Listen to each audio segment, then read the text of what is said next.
Let's go straight to this new target and just get some clarity on what it is we're talking about here. So this elimination of net carbon emissions from your global operations. So this is the way you do business, not the products you actually produce. But you do intend to reduce the net carbon intensity of the energy that you produce by 2050. Is this as a result of investor pressure?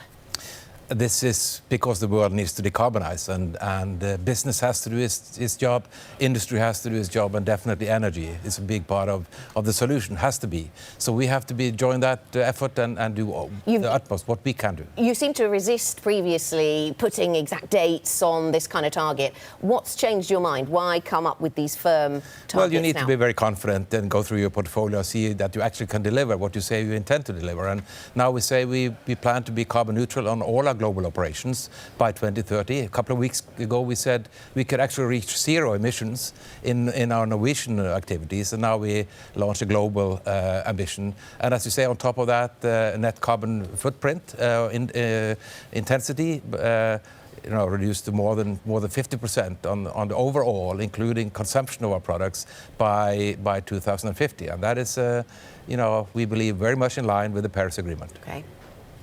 So you still want to increase oil and gas production by 7% this year, by an average of 3% from next year to 2026, if I read your statement correctly. When does that peak in order to achieve your climate goals? So first of all, it's a very strong portfolio we have in front of us. So we'll offer the kind of growth that you indicated, very strong returns. We're talking about a 40% internal rate of return on the portfolio that supports this growth. It also has a very low carbon footprint. So we are talking about 4 kilos of CO2 emissions as a footprint in terms of producing this oil and gas. And the world still needs that. But what I could mention is that on top of the oil and gas production and increasing that, we will have a tenfold increase in our renewables production in the same period.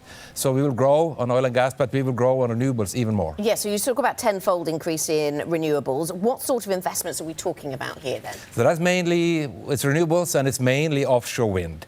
So that is what comes closest to our legacy, our competence base, and we can leverage the oil and gas competence into offshore wind. We're already a major player, but we are now accessed a lot of new opportunities, and they will give us this tenfold increase. And we also indicated a further growth as we're heading beyond 2030 on renewables.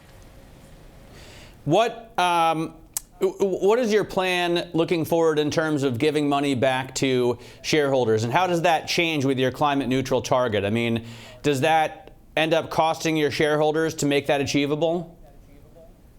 So our climate targets is the best proposition we can offer also our shareholders. We need to build a business that is resilient, that is competitive, and can offer, consistent cash generation capacity through the energy transition. And what we're saying today is offering exactly that. We have last year we increased our overall cash distribution by more than 40%. This year we add 4% on the cash dividend. We continue our buyback program, and the intention is to continue to deliver sort of a very competitive cash distribution. Let me ask you about the Barents Sea area in the Arctic. Norway and Equinor used to think that this was going to be, a new big oil and gas province. Have you scaled back expectations for that area? Where do we sit on expectations there? So basically, we have been drilling quite a lot of wells over the last few years in the high north areas of the Barents Sea, and been slightly on the disappointing side in parts of these areas. In other parts where we have seen, the hydrocarbon systems work well, there we find more. But in the new areas and frontier areas, we haven't sort of had the kind of success that we were hoping for. So that obviously has an impact on how we think about the future exploration activities in that region. How much talk or feedback do you get from shareholders when it comes to your climate target, your emissions target, the state of, the Greta atmosphere right now? I mean, do you, for example, talk to funds that have to sell your stock because they can no longer hold Equinor?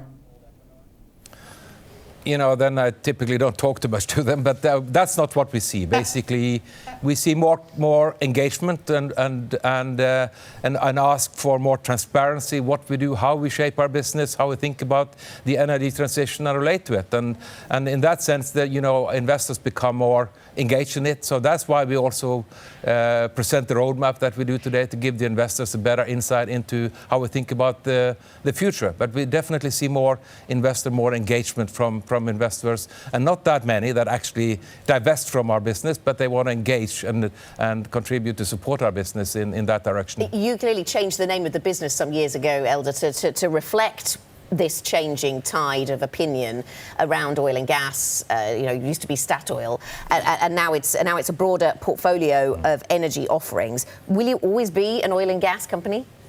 Well, you never know, but definitely we will do oil and gas for a long, long time. The world actually needs it.